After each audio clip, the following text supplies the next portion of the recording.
नमस्कार सभी भाइयों को। आपका स्वागत है हमारे फेसबुक पेज के सबसे इन ब्लॉग्स में। आज मैं आपके लिए लेकर आया हूँ राजस्थान की ही बहुत ही डरावनी कहानी। कहानी का नाम है चुड़ैल की वापसी।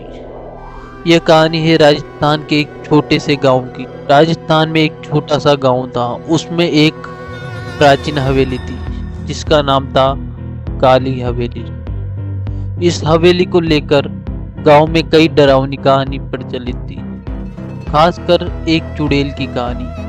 कहते थे कि चुड़ैल हवेली में रहती है और जो भी उसकी हवेली में रात बिताने की हिम्मत करता वो कभी वापस नहीं आता। गांव के लोग बताते थे कि सैकड़ों साल पहले उस हवेली में एक सुंदर लेकिन रहस्यमयी स्त्री रहती थी। उसका नाम था कामिनी। कामिनी ने किसी से सच्चे दिल से प्रेम किया, लेकिन उसका प्रेमी उसे धोखा देकर चला गया। कामिनी का दिल टूट गया और उसने उस प्रेमी से बदला लेने की ठान ली। उस रात के बाद कामिनी कभी नहीं दिखी। कुछ लोग कहते हैं कि उसने आत्महत्या कर ली थी, लेकिन अन्य लोग मानते थे कि उसने अपनी आत्मा को हवेली में बंद कर लिया। गांव में एक युवक था, उसका नाम था अर्जुन। और अर्जुन इन कहानियों पर यकीन नहीं करता था, उसे ये सब अंधविश्वास लगता था।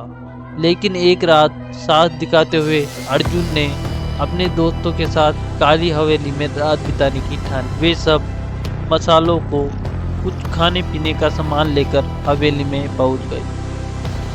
हवेली में घुसते ही ठंडी हवा का एक झोंका आया, मानो हवेली में किसी अदृश्य शक्ति का स्वागत हो। हवेली के अंदर घुसते ही अजीब आवाजें सुनाई लगी। अचानक किसी ने अर्जुन के कंधे पर हाथ रखा और जब उसने मुड़कर देखा तो उसे कुछ नहीं दिखा। तभी उसकी नजर एक धुंधली परछाई पर पड़ी जो धीरे धीरे उसके करीब आ रही थी। परछाई एक महिला की थी। उसकी आंखें चमक रही थी और होठों पर अजीब सी मुस्कान थी। अर्जुन और उसके दोस्त डर से कांपने लगे। अचानक चुड़ैल की भयावह हंसी हवेली में गूंज उठी। उसने अर्जुन से कहा, तुमने मुझे बुलाया है, अब यहाँ से जाओगे नहीं।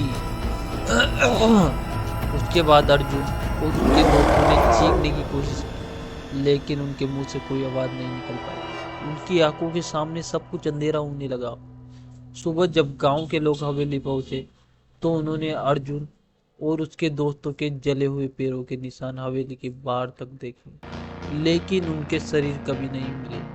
कहते हैं जो भी काली हवेली में रात बिताता है वह हवेली का हिस्सा बन जाता है। आज भी लोग हवेली के पास जाने से कतराते हैं और रात को वहां से गुजरते हुए एक हल्की सी हंसी सुनाई पड़ती है। कहते हैं वह कामिनी की आत्मा है जो अपने अगले शिकार की तलाश में है। अगर आपको हमारी वीडियो अच्छी लगे तो हमारी वीडियो को लाइक, कमेंट और शेयर करना ना भूलें। अगर आपके पास भी ऐसी कहानियाँ हो तो आप हमें कमेंट करके बता सकते हैं, जिसको हम अपनी आवाज़ में सुनाएंगे।